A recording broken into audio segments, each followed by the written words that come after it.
Namo tassa bhagavato arahato sama sambuddhassa. Namo tassa bhagavato arahato sama sambuddhassa. Namo tassa bhagavato arahato sama sambuddhassa. Buddhang dhammang sanghang namasami. So good evening, everyone. Welcome to another evening with the Clear Mountain Monastery community. I'm happy to say that I'm now up in Seattle. I've finished my degree at the Dharma Realm Buddhist University, and I'm very grateful for the time I spent there. I'm grateful for the teachers, I'm grateful for the support, and grateful for the things I learned, the books I read, and all of the many different factors that went into making my experience there. It's a Mahayana university. It's situated in Ukiah, California, in the city of 10,000 Buddhas, a Chinese Mahayana university that was originally founded by Master Hsuan Hua, who offered the land for Abhayagiri. And there's been a very warm and close relationship with Abhayagiri ever since. So what I've been doing these last 3 or 4 sessions that I've led here on these evening Wednesdays nights is doing somewhat of a retrospective and looking back at those 4 years and seeing what insights I might be able to take and glean and digest and bring from all those times, all those classes, all those books, all those sutras into my practice and some of these teachings, which are primarily geared towards theravada practitioners, but really any practice which helps us to get rid of greed, anger, and delusion is a worthy practice, and the Buddha said as much. So, what can we take from these different teachings, different traditions? So I've been going through, I had a talk about a Guanyin practice, perhaps a Theravada Guanyin approach. So bringing compassion and emptiness and even perhaps a mantra, Guanyin mantra into practice.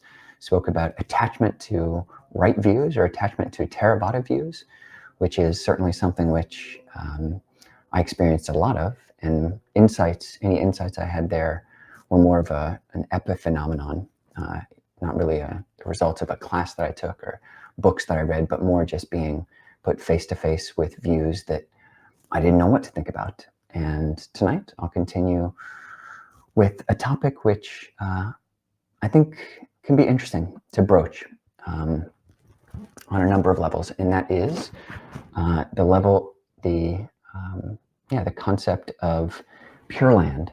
So I titled this talk Theravada Pure Lands, and primarily I'll be just giving an overview of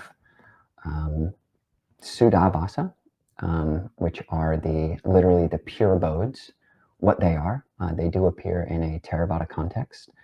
What is Sukhavati, or the land of ultimate bliss, which is the basis for Pure Land practice in Mahayana Buddhism. And also we'll be going into a discourse about, it's called Reappearance by Aspiration. It's Majjhima Nikaya number 120, where this is a Theravada Sutta in the Pali Canon, where the Buddha goes into the dynamics of just how one can do this. So the process of influencing one's future births, which is the whole concept of Pure Land Buddhism, speaking in a certain way, that does have precedence, and it does have an early example in this sutta of the Pali Canon. First of all, Ajahn and I both on this channel love for everything to be practical. So what can you do about these teachings right now? How does this have anything to do with your life, especially if you don't believe in rebirth at all? A lot of what I'll be talking about tonight does assume a belief in rebirth, or it just presents from a Buddhist perspective, Theravada perspective, and a Mahayana perspective, the implications of that belief and what one can do to influence future births, if that is, as the Buddha says, is the case, that is, samsara is a real thing, and birth in different forms occurs through the course of samsaric wandering. But just on a practical level, there's somewhat of a beautiful chant, which I'd like to just introduce in the beginning. I'll chant it in Pali, and then I'll chant it in English as well. And I think it does a good job of introducing this concept, even if all you believe in is this life and all you're concerned about is this present moment. There's even a place for seeing how this this wish can be part of your own practice. So this occurs in many, or pretty much most all Thai chanting books. So Thai people will be familiar with it. It's chanted at the beginning or at the end of morning recitation in many Thai forest monasteries. I believe the chant, I'd heard somewhere that it was attributed to King Rama IV of Thailand, but I also heard that it's done in Sri Lanka as well, so it might predate Rama IV, so be even earlier than the mid-1800s. So it doesn't go back as far as the Pali Canon, but it does have, I believe the principles are consonant with that. So Pali first. And this is just part of what we call the transference of merit, or the dedication of merit, which you can find in the Amaravati chanting book. So I'll jump in about halfway through, after we've done this dedication to our teachers and to our parents and our relatives and all beings. It comes this wish for ourselves. So Imina punya kamena imina udisena cakepaha sulabe cevatanu pada nachedana ye santane hina dhamma yavani banato mama nasantu sabada yeva yata jato bhave bhave ujuchitam satipanya Saleko viriyamina maralabantu no kasa katincha viriye sume. So that's some beautiful Pali, and you can look online and find it chanted even more beautifully by, you could probably find it dedication of merit in many different forms. And the English is: through the goodness that arises from my practice, and through this act of sharing, may all desires and attachments quickly cease, and all harmful states of mind, until I realize Nibbana. In every kind of birth, may I have an upright mind, with mindfulness and wisdom, austerity and vigor. May the forces of delusion not take hold, nor weaken my resolve. So again, that's just the middle section of this longer chant, but it touches on a number of principles which we'll be going into tonight. So just there at the end, it talks about weakening my resolve. And in the Pali there, it's just virya, so weaken my energy, the energy that I'm putting forward.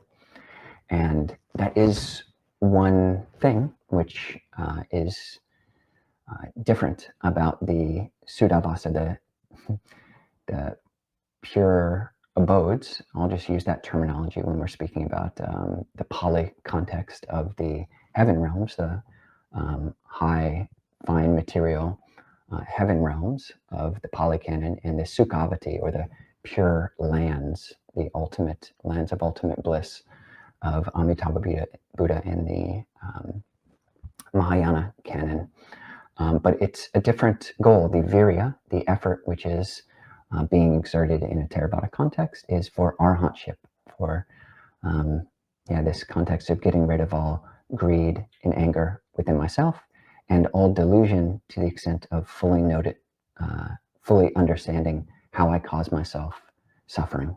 So fully understanding the Four Noble Truths. When I do that in a Theravada context, that's the end of ignorance in that context. And what a Buddha does in a Mahayana context is gets rid of all greed and anger internally and works towards the omniscience of a Buddha and is able to help and actually work towards saving or ending, influencing others to get rid of their greed and anger as well.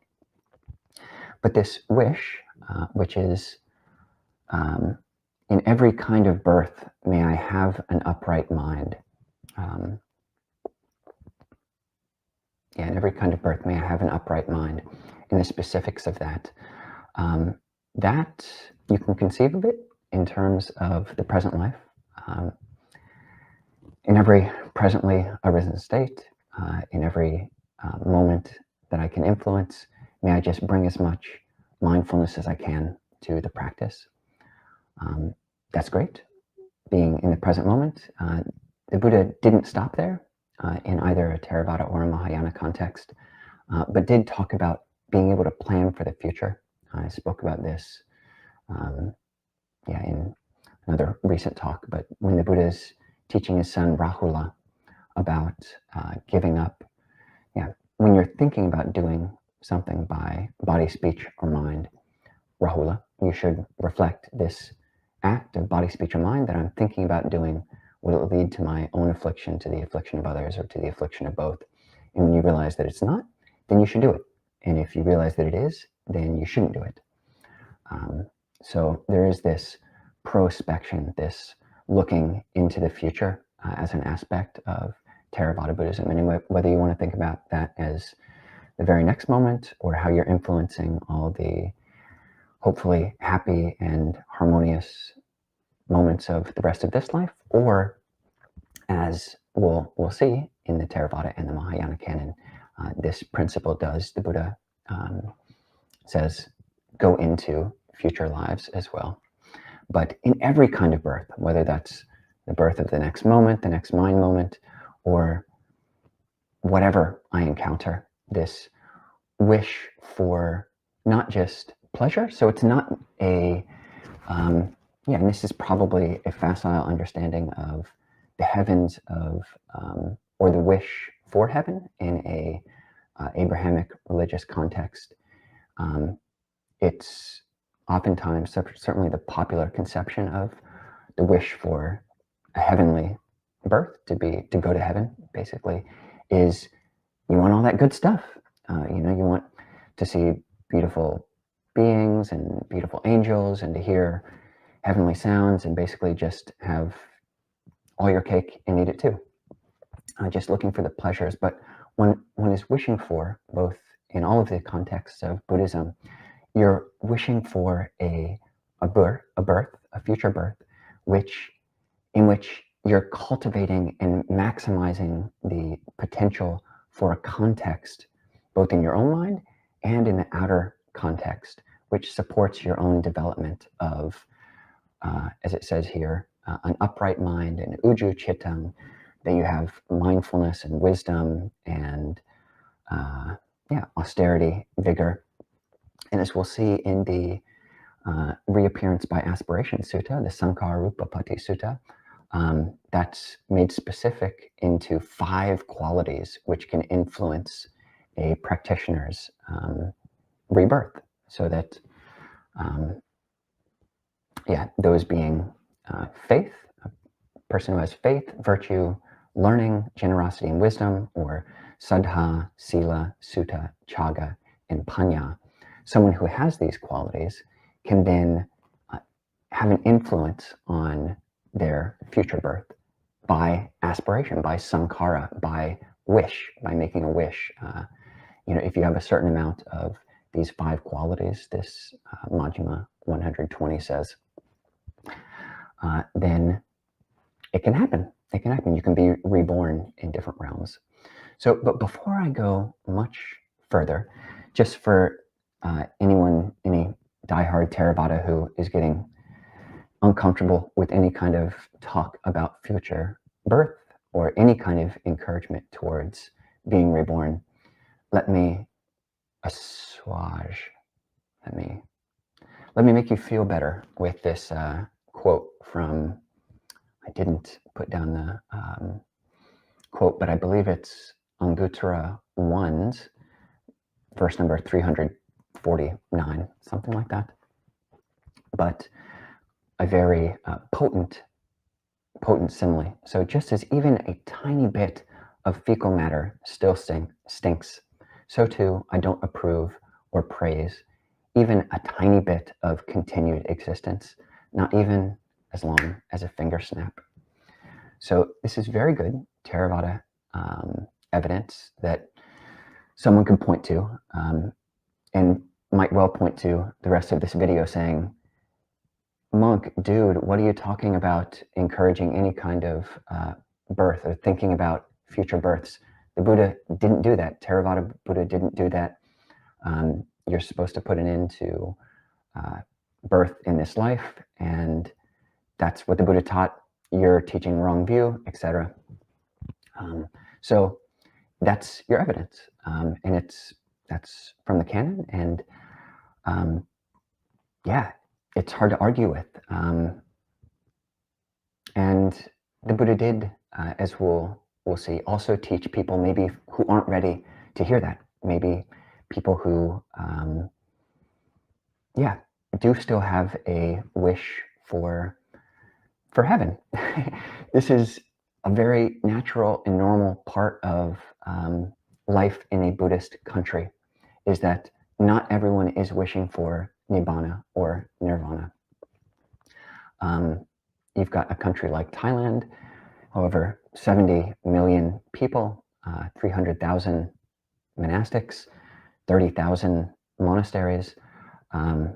Certainly, yeah, I didn't want to try to do the math or give specific numbers, but not everyone can get their mind around what is nibbana, what is the cessation of becoming. And it's probably the case that majority of practitioners in a country like Thailand, Burma, Sri Lanka, which are Theravada, where most people do declare themselves to be Theravada practitioners, are seeking a heavenly rebirth.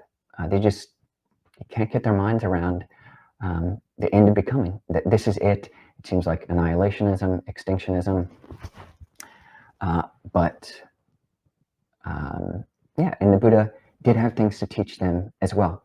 There are conditions that you can put into effect that, like these 5, which I mentioned earlier, of having faith, practicing virtue, cultivating learning or sutta, practicing generosity and wisdom, and that can have an effect. So, and can lead to heavenly rebirth. Including all the way up to the levels of the Deva worlds, the heavenly worlds. So just a bit of context for the Theravada. I've mentioned these Suddhavasa, what are the pure abodes, and these are 5 levels of rebirth that only occur for an anagami. And I'll just go through this really quickly. This is a non-returner. So through cultivating sila, samadhi, panya, through cultivating virtue, concentration, and wisdom, you can get rid of the 5 lower fetters. That is, attachment to personality view, any kind of doubt about the path or doubt about how we cause ourselves suffering, attachment to rites and rituals, and coarse levels of greed and anger. So, by getting rid of, greed and anger, actually, abhijja and anger. That is the definition of a non-returner. So when a non-returner dies, if they don't achieve arhatship in the interim, so after they die, then being reborn, they get reborn in one of these Suddhavasas, like these 5 heavenly worlds, in which they will attain arhatship in that world. And it's just the best of the best. It's the best place to be because they'll attain arahantship.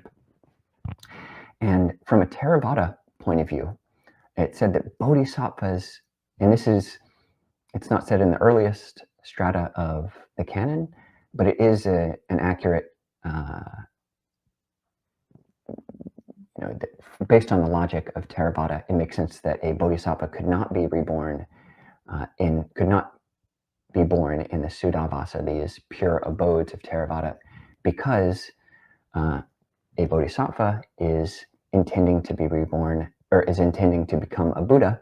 And according to a Theravada understanding, Buddhas have to be born human. And Suddhavasa, pure abode devas are not human. They can take the form of a human, and you do find that stories of Suddhavasa, pure abode devas coming to the Buddha with questions.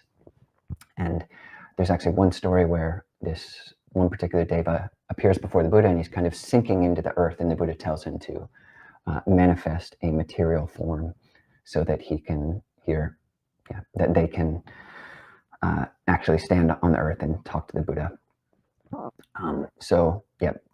Theravada understanding, you have to be a human to become a Buddha, and one is not reborn in the Suddhavasa.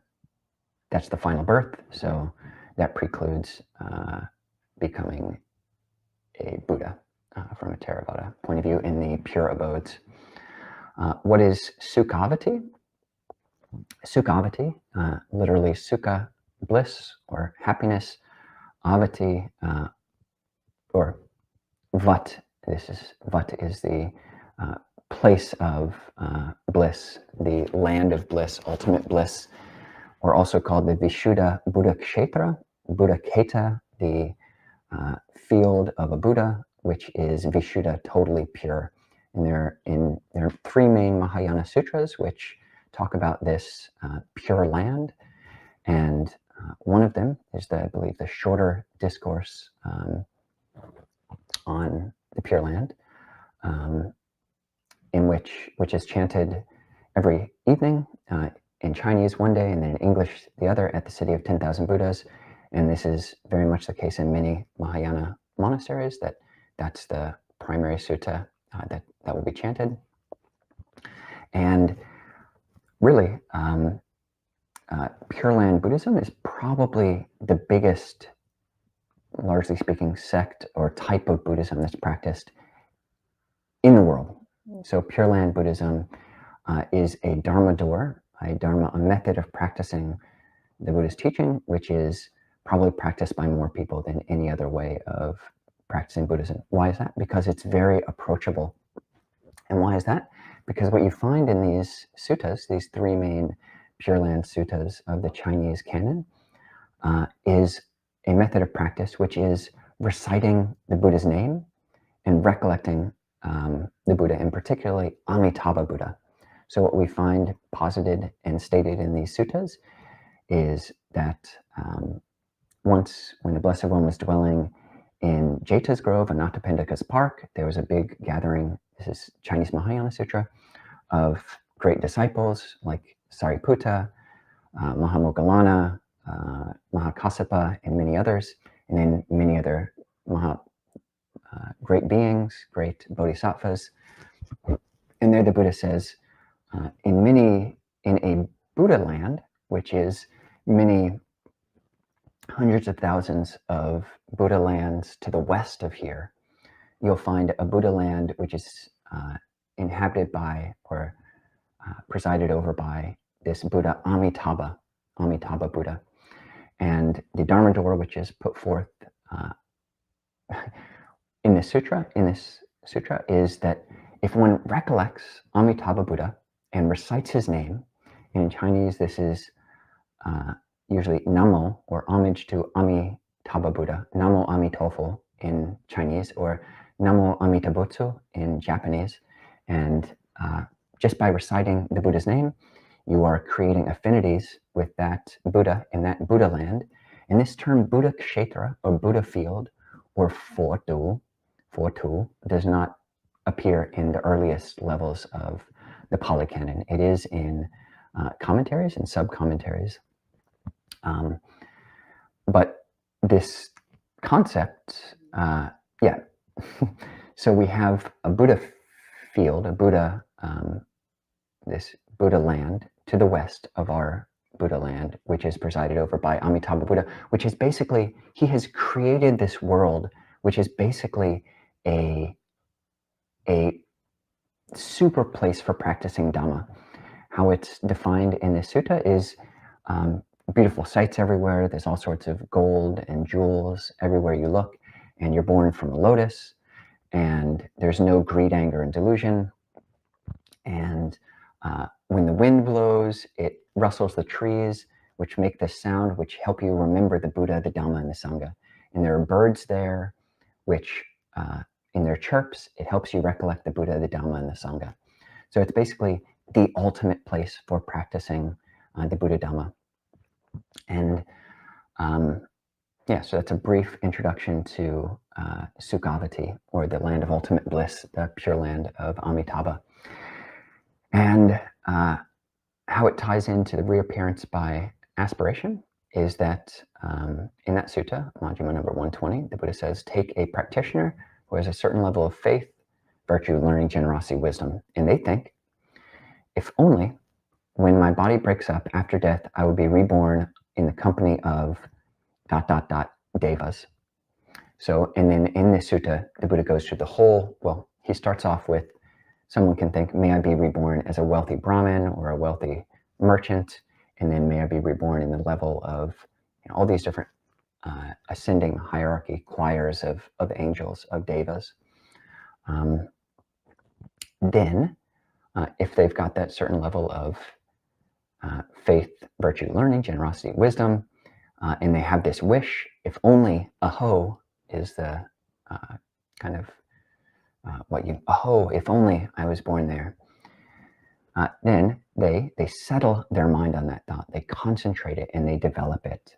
They place their mind on it, they adhitthana, they concentrate on it, or they create this vow. Then those choices and meditations of theirs developed and cultivated this lead to rebirth in those various different realms. So that's reappearance by aspiration, or sankhara, in the Theravada canon. And it goes all the way up through many different levels. Very interesting. It introduces these certain levels of Brahmin who know the whole field of their universe. They know their whole universe and all the beings of this universe. So this is very much like the portrait that you get of Amitabha or Guanyin. These are bodhisattvas or Buddhas, Buddha, Bodhisattva, who know whole realms and the thoughts of all the beings in those realms. Hence, if I have a thought, Namo Amitabha, praising Amitabha Buddha, then he can hear that. Well, that's the postulate, the premise of the Mahayana presentation of the Sukhavati. But here in the Sutta of Theravada, we've got these Brahmas who can do the same thing. And yeah, it goes all the way up through all these levels of devas.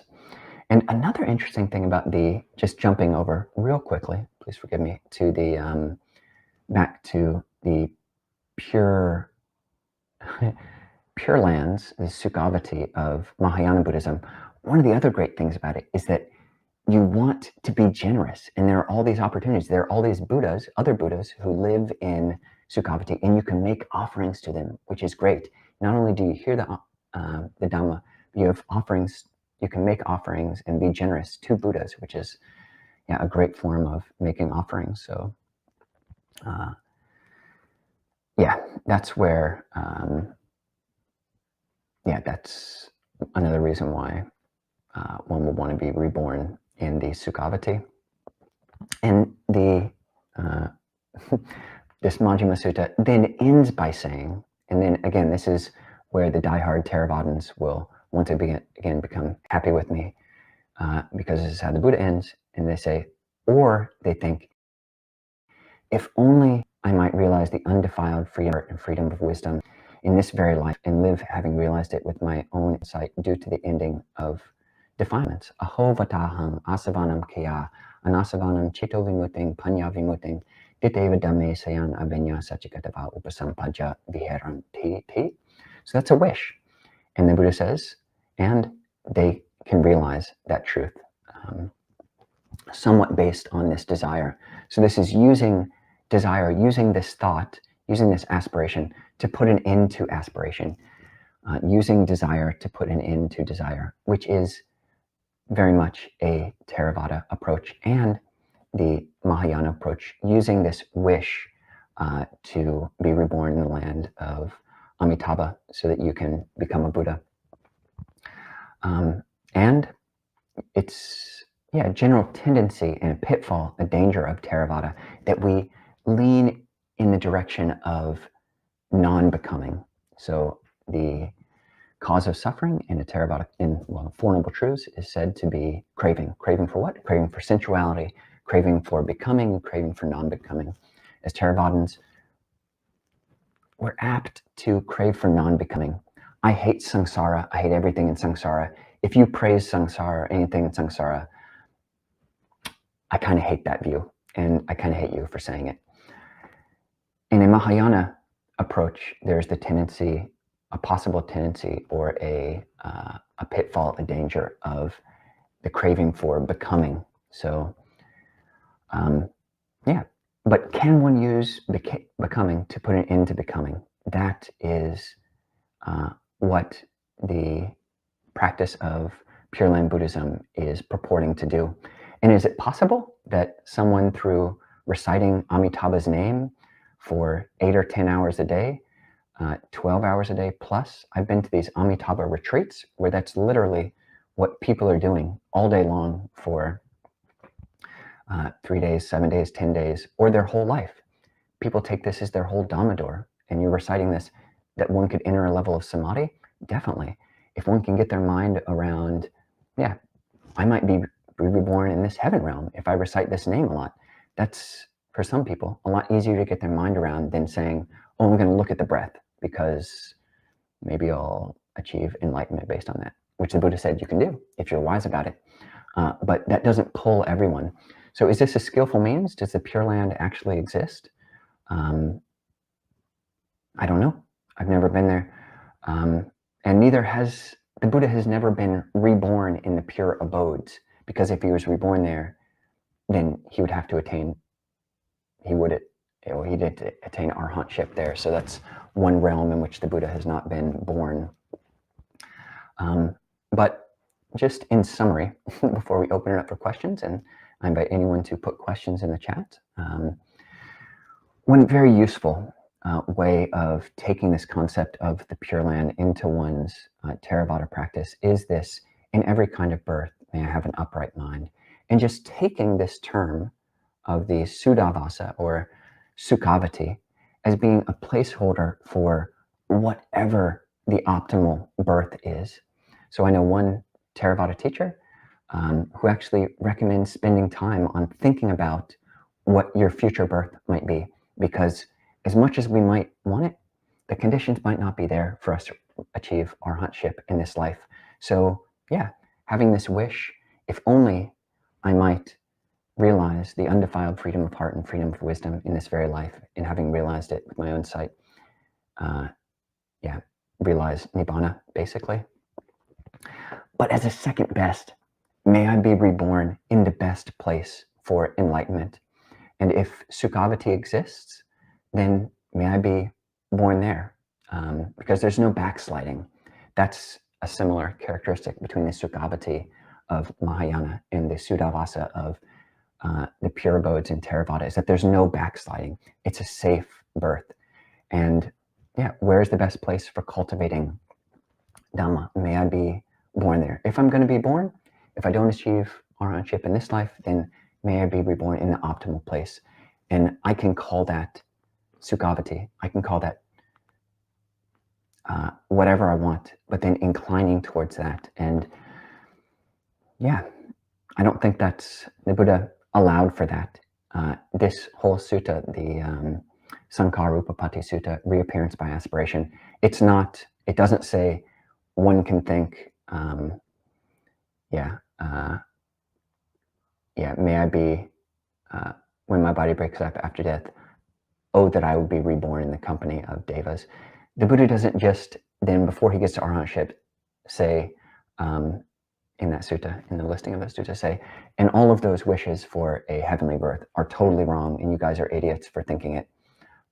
He doesn't say that. He just goes on to present this, the highest piece of Nibbana after that. So with that, I'll turn things over to you and yeah, see what people have questions about.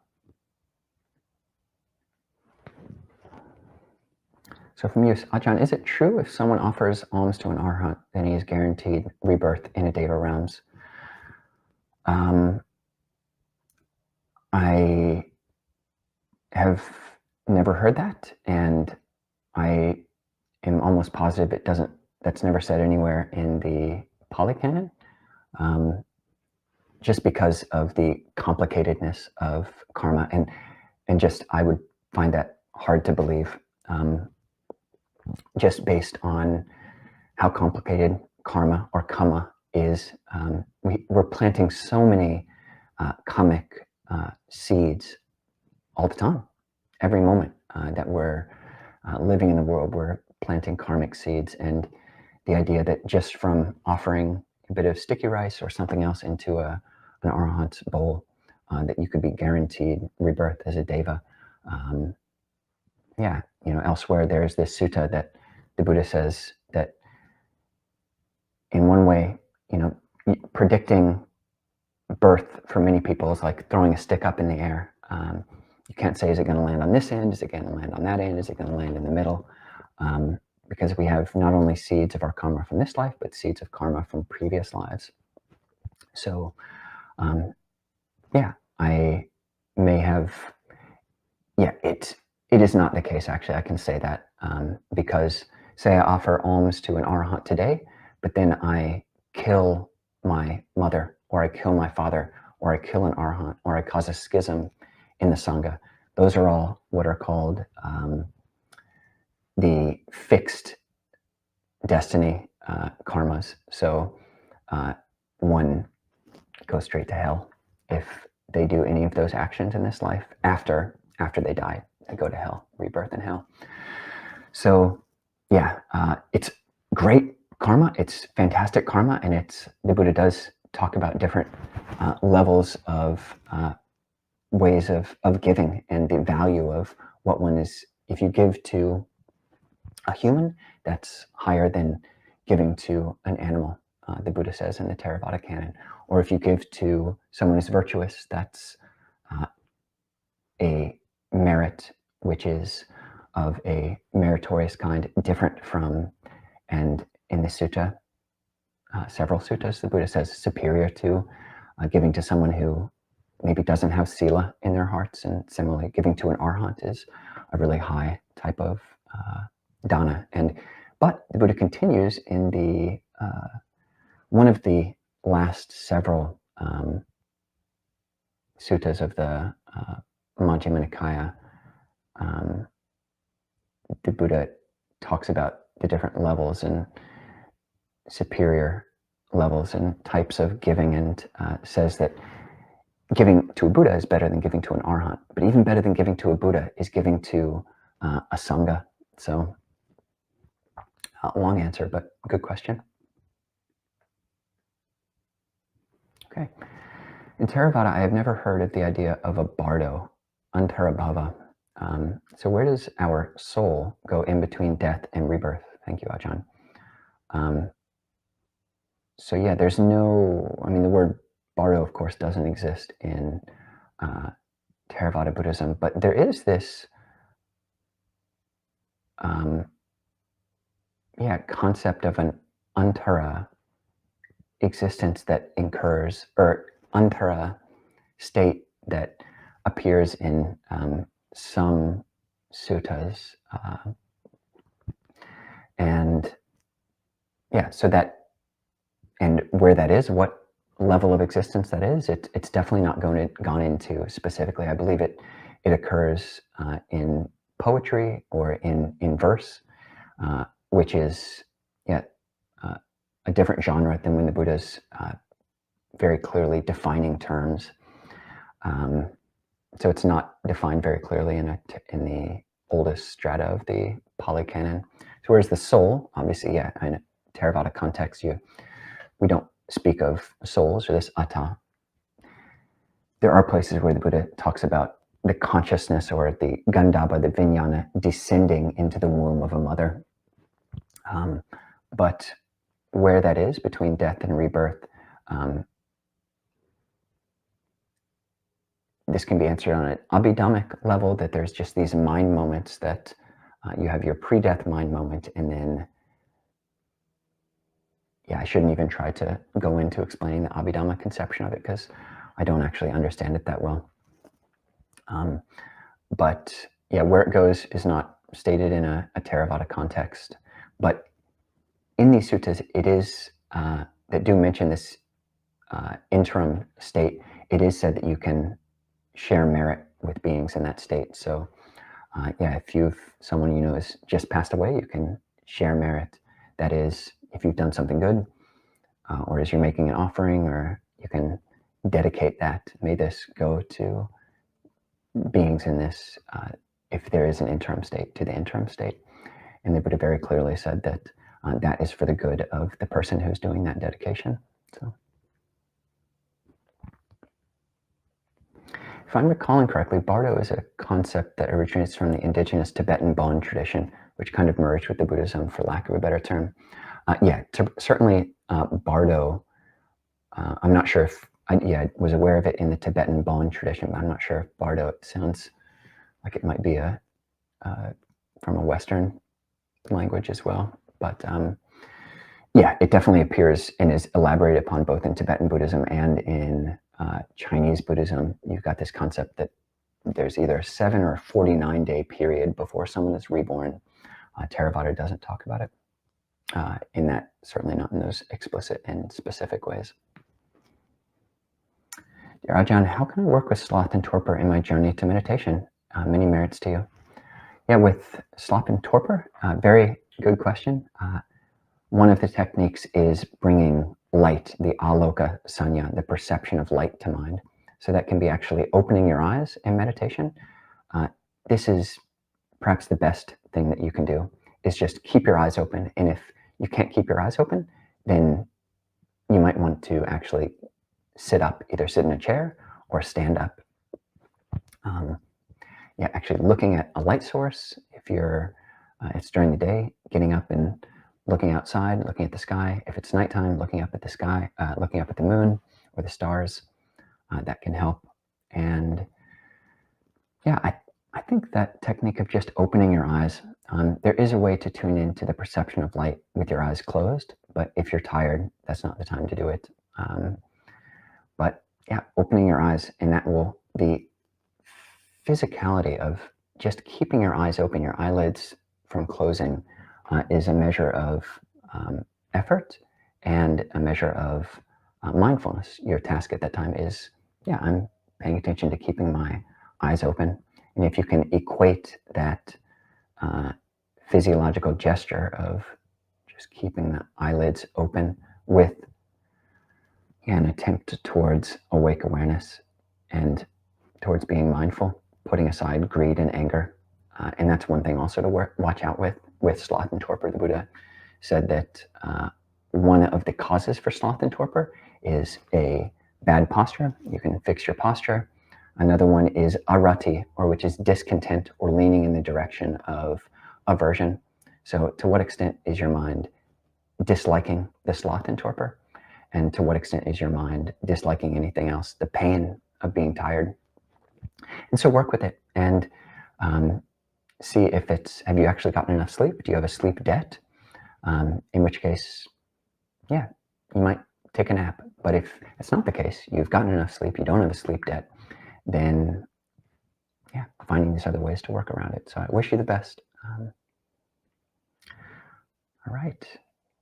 So I will close the session now, and people who are so inclined can join our session over on Zoom, which I'll post the link into the chat. And just as a encouragement for anyone who's interested, Venerable Gina Siri, who is tuning in now, does the last mind moment determine the next rebirth?